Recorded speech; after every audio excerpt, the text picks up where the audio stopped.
Most leaders say they want growth, but the moment you introduce accountability, that's when you start hearing all the excuses. Here's the truth. Growth isn't hard. What's hard is honesty. I don't think most leaders fear failure. I feel like they fear people seeing them fail.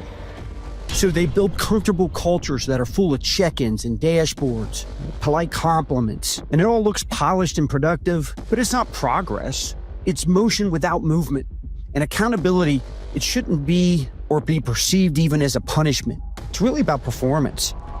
It's the system that turns ambition into execution, promises into proof, and teams into leaders. But it's also the mirror that most leaders avoid because it reflects what's real, not what's rehearsed. So if you look into that mirror, are you leading a business that's built on results or one that's built on rehearsals? The reality is the wrong culture, it protects egos, and the right culture protects results. In this episode, I'm going to show you exactly how to build an accountability system that accelerates growth, sharpens performance, and gives you back your time and your freedom. By the end, you're going to know how to make accountability stick, whether it's in your team, your meetings, in your culture, without killing creativity or autonomy.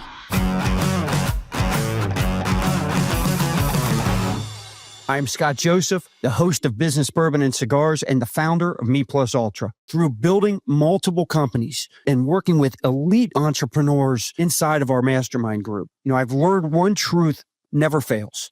And that is accountability is the ultimate growth multiplier. The companies that scale fast and sustain success and keep the founder free are the ones where everyone knows what they own, what they owe, and who's counting on them.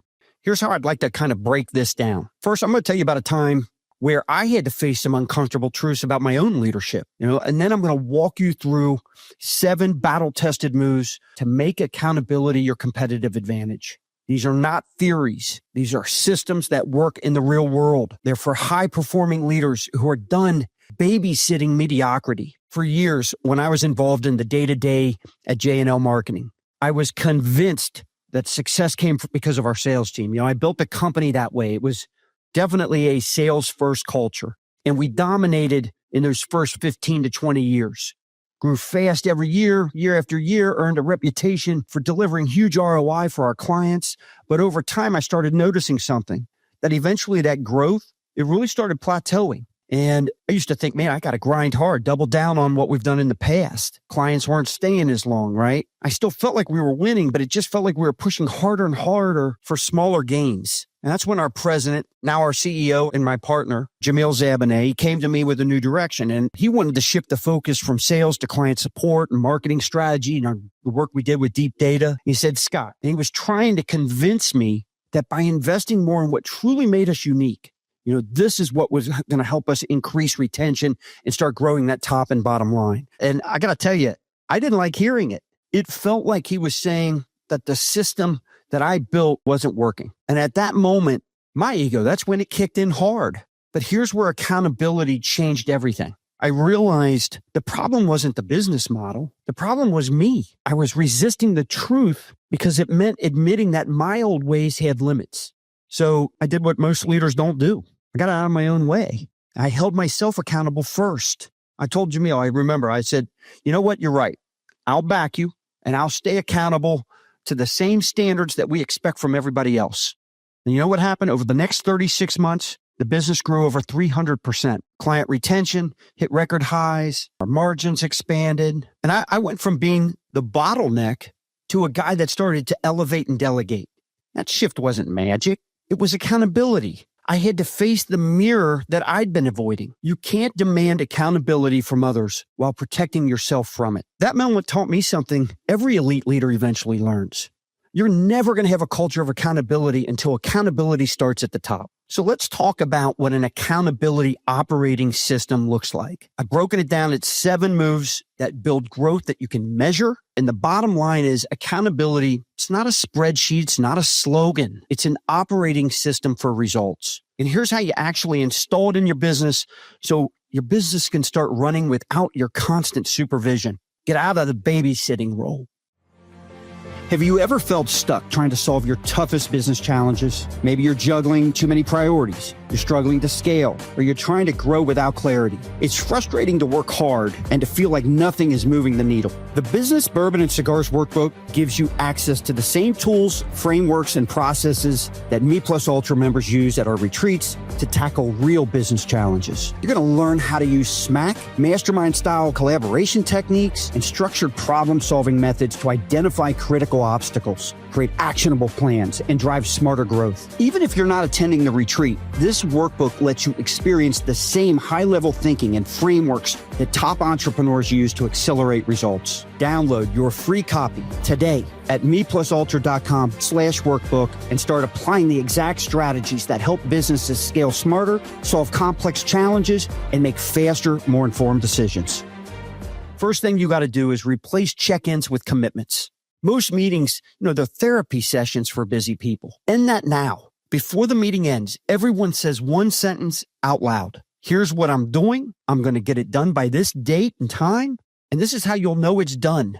And that last part, how you'll know it's done, that's the secret, because accountability dies in assumptions. When everyone defines proof the same way, results stop being negotiable. Accountability, it doesn't fail from a lack of effort. It fails from a lack of definition. How you'll know it's done is what turns talk into traction.